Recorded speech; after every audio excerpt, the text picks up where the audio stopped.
Well, hello everybody. Danny back from Deep South Homestead. Guys, I want to give you an update on the sugarcane. I mean, look at this. I mean, I can reach 8 foot. The stuff's 12, 14 feet way up yonder in the middle. It's just awesome. I've never grown sugarcane like this. The wagon wheel theory actually has worked for us. I like it because I can take the lawnmower and run around it and blow all the grass up into it, and there's no weeds in it. Now, when you come in here, of course, the bottom fodder is going to die, so it'll all get stripped off of here. All this, I got a tool that's made to do it with. Go back and look at our previous videos on sugarcane. I'll show you how to use that tool. And you can do it by hand, but all this fodder, that's what actually holds water when the dew falls on it and runs down the stalk. Each one of these is like a little cup down in here, and they hold water right around that eye right there, and it helps that sugarcane stalk to grow. Now the eyes are alternating from one another. There'll be one on this side, and then there's one around on the other side over there. They're not on the same side to the cane. They're on opposite sides. Now this is something you'll do right before you get ready to cut it down to make syrup out of it. I come through here occasionally, like these bottom ones under here. Every so often I'll come along and I'll pull this stuff out like this, and then I'll take the lawnmower and I'll run over it and chop it up and just blow it right back in there. It makes good mulch around the sugar cane. Now, believe it or not, when the pond got up really, really high, all this was underwater, and it really did help the sugar cane.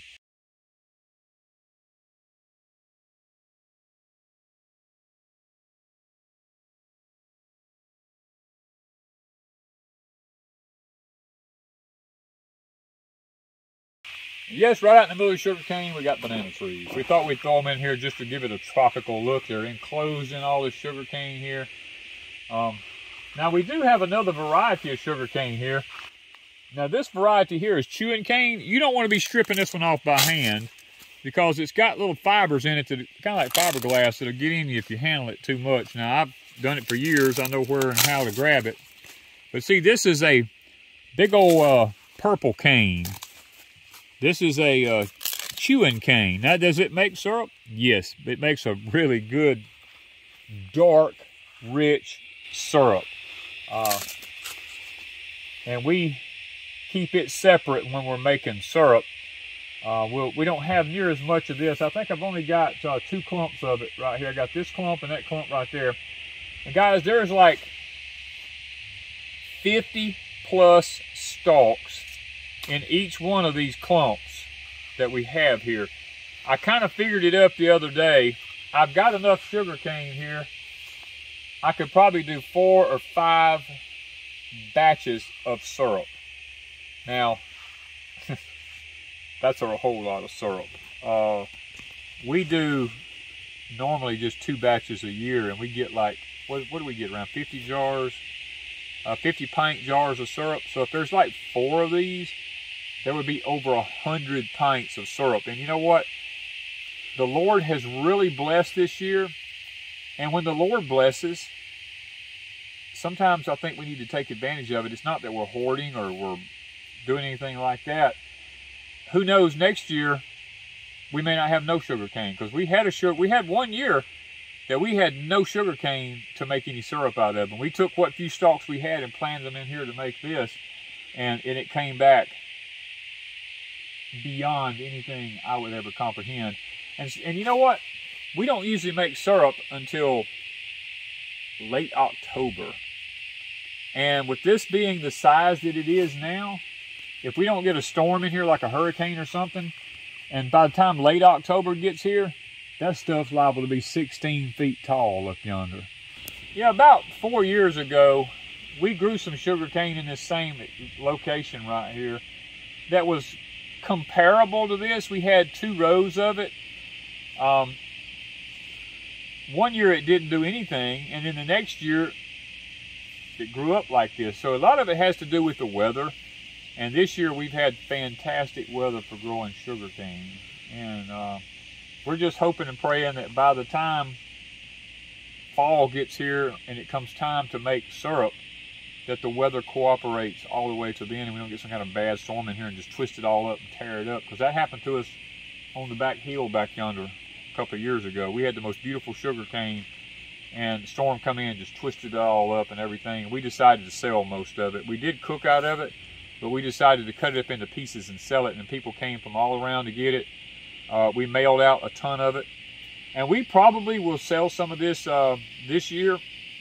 Keep watching us, because in about, depending on the weather now, 6, maybe 8 weeks, I'm gonna probably say 6, we're gonna be cooking sugarcane syrup. We're gonna be squeezing it. We're gonna be stripping it, topping it, squeezing it, and cooking it.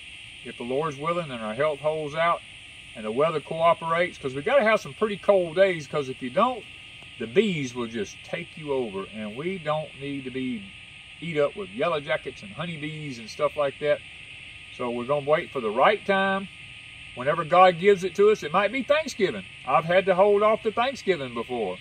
Just depends on the temperature. And guys, I might get a little antsy and I might come cut 100 stalks in October and just say, you know what? We're going to cook one batch in October just so we can get one of them behind us. You know, who knows? But anyway, keep following us, guys, and watch for the syrup making videos. All right, guys, this is our seed tray we got started here. We got some red cabbage up here. We got some green lettuce right here. We got some more green cabbage in the next line. We got a few tomatoes planted right here. Got some broccoli, like 3 lines of broccoli. And then we've got 3 lines of rutabagas planted here. And then over to the side, we got some squash plants started here. Trying to see if we can't get them going. It's kind of tough to repot squash. They just don't like repotting well. They do better if you just plant them straight in the ground, and we've had such wacky weather, it's just not been a good time to plant them straight in the ground. Well, guys, this is our pink-eye purple hull peas. Now, we don't remember ever buying the top pick, but, and I don't know that this is top pick because I'm looking, they're starting to pop out all on the vines down here now. These things are literally loading up with peas, and I walked through them yesterday, and I only found 2 stink bugs in here yesterday. I haven't found any aphids or anything like that yet, but I did find about 5:30 this morning. I found a skunk in here, and we do have one more. We thought we did, we've just never seen him. Well, I saw him this morning. He's a huge one, real big one. And he was coming out of the peas here, running through yonder.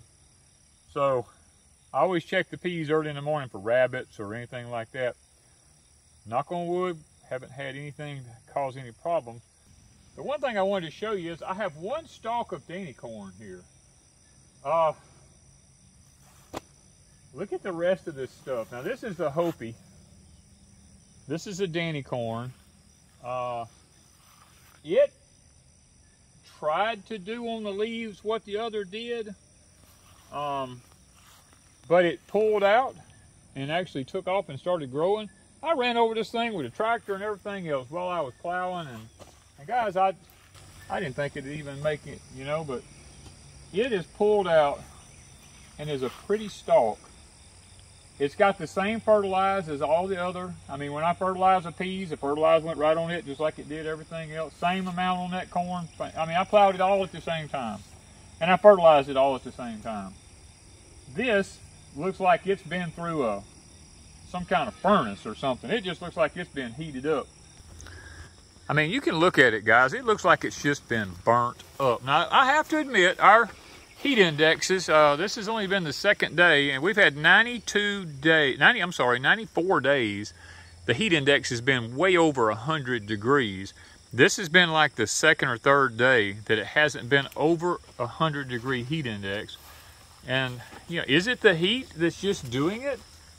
I don't know if it's that, if it's a blight. I'm not sure. It's just kind of strange. It didn't hit that 1 stalk of Danny corn on the end like it has all of this here. Now this is the Hopi corn from the other end. I mean, it just looks pitiful. And I can't, This is the Danny corn that just came up from an ear or two of corn that was just left here. Now this did not get any fertilized whatsoever. And look at it. It looks just like the Hopi does. So what is it that's causing it? Why didn't it hit that one stalk way down yonder? And it hit everything down here. Is it the sun? Is it a blight? If it's a blight, why didn't it hit that one? You know, if it's the sun, why didn't it do that one? If it was over fertilized, why didn't it do that one? Because it got the same amount of fertilizer. This got no fertilizer. So, you know, the question is, what is it?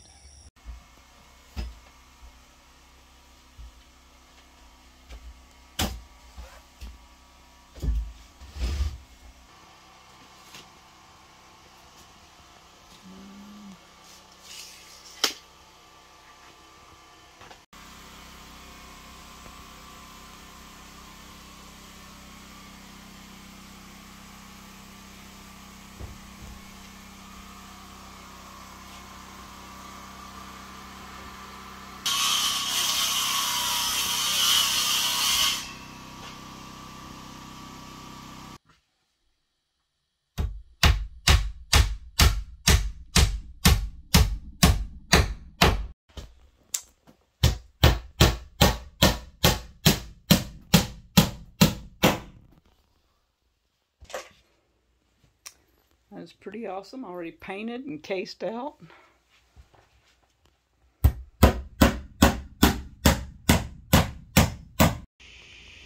Well, guys, I planted my onions in here. Now, this is the Savannah Sweets.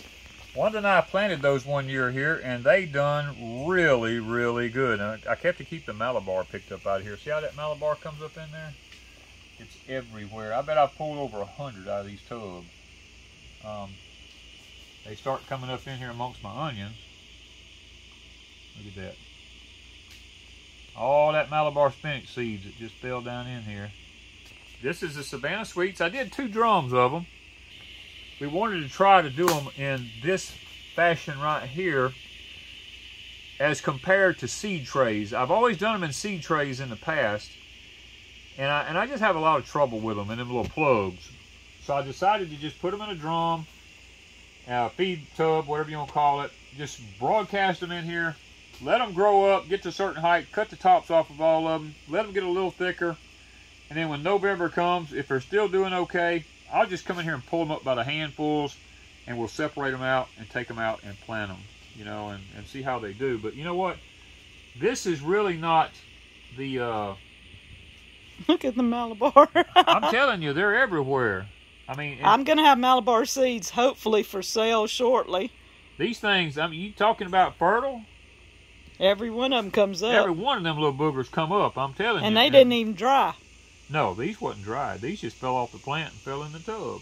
But look, there's no hesitation. I mean, I'll guarantee you, I have pulled over 100 out of this one tub right here.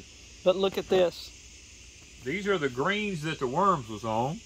They were looking pretty. Looking pretty. Now this is look my at the tomatoes. I got some tomatoes that's come up in here. We're gonna just leave. We got 3 of them. I'm gonna leave them. See how they do. I don't even know what they'll be. You're gonna find out. And then over here, I'm trying. I planted these from seed in the little plugs in my tray. I'm gonna try to grow some lettuce. That's something that it's a little early, but you know what? We're gonna try. We're gonna give it a try. And behind me here, we just experimented this time of the year with a few of the Cherokee yellow wax beans just to see how they do. And if they do okay, we can kind of know that this time of the year, we can start putting them in the ground maybe next year or something, and we can put more of them in here, and then if they do okay, we'll see. But they're actually blooming, and they have little beans on them. Beans on them right there. Isn't that awesome? They already got little beans on them. So, but guys, that is not the big thing. I want to show you what's really encouraging to me. Well, guys, this is my big thing I found a while ago when I was out here. Look at, oh, he jumped on me. Well, that ain't him. There's several of them in here. Look, sitting right here. Little frog sitting here. My, look, I'm trying to get it where you can see up in there. Can you see them? Can you see all them bananas right there? Look at all them bananas up in there. This thing. That thing will open up with a lot of bananas. Tomorrow, I'm hoping this thing will just drop down here and start opening up. I left this one tree in this pot. It's got one little pup on it there. I need to get it out of there. But I was hoping this one would make some bananas this year. But I told Wanda, I said, every year it puts bananas on this time. And it takes like 100 days. And that puts us like 1st of January in order to have bananas. And so I got to be really diligent this year to maintaining this joker and make sure that it don't get too cold. We lost them last year about halfway through development. They was almost there. They were turning yellow, and we lost them. But this year, my tree, look how it's done here. The roots the roots is splitting my pot open. I water it, and the water just goes out of it now. So I have to water it more frequently than I was doing. So, but I mean, look how big those leaves are. I know. And this is a dwarf. This is a Kavanaugh dwarf banana. I've got so many little ones right here I need to get planted in separate pots. I just haven't got the other high tunnel set up to do it yet. So, guys, there's only one of me, and we got so many projects going on. But when we have something like this, we count it a blessing. And we're going to try our best this year to see if we can't maintain the bananas. I would love to have some fresh bananas. We got oranges, lemons, and tangerines, and tangelos, and limes, and key limes, and they're going to be ready within a month to 6 weeks. Yep. And they're turning colors. We got a bunch of them, which is, the Lord's been good this year. And I mean, look at this pepper plant here. This is a 3-year-old pepper plant. I want you to look at this. If I was to keep it tied up, which I haven't been, I haven't had time. It just keeps falling over on me. It would be up to the top of our thing up here in the high tunnel. It's blooming. We pick peppers off of it every day. Yeah, I mean, here's one right here. Here's a yellow one right here. I mean, look at that. It's a yellow Marconis. Yellow Marconis, yeah. And we got 2 more right here. You know, these are 3 years old also. And we have picked pepper and picked pepper and picked pepper until we about peppered out. You know, I mean, the freezers are full. I don't know what else we're gonna do with all of them, but we freeze dried some. We've eaten fresh. We give them away, and they're just putting on new blooms all the time. Well, guys, despite all the 100-degree temperatures we're having every day, the multiplying onions are doing okay. There's a lot of dead in there because this 100-degree heat keeps knocking them back, but they rally back at night because it'll get down in the, high 50s and low 60s at night, and they rally back at night, and then that intense sun hits them every day and knocks them down, and then they come right back at night. So maybe before long it'll cool off enough that we won't have to worry about it, and they'll be able to just kick it and flourish. But guys, the big secret is right behind Ms. Wanda. Well, this is the next project right here. This right here is our new carrot bed we're fixing to get ready to do. And depending on the weather again now, because we've been having 100-degree heat indexes every day. So we're waiting for the nighttime temperatures and the daytime temperatures to cool off a little bit, so when we wet this, the heat won't just suck all the moisture out of it.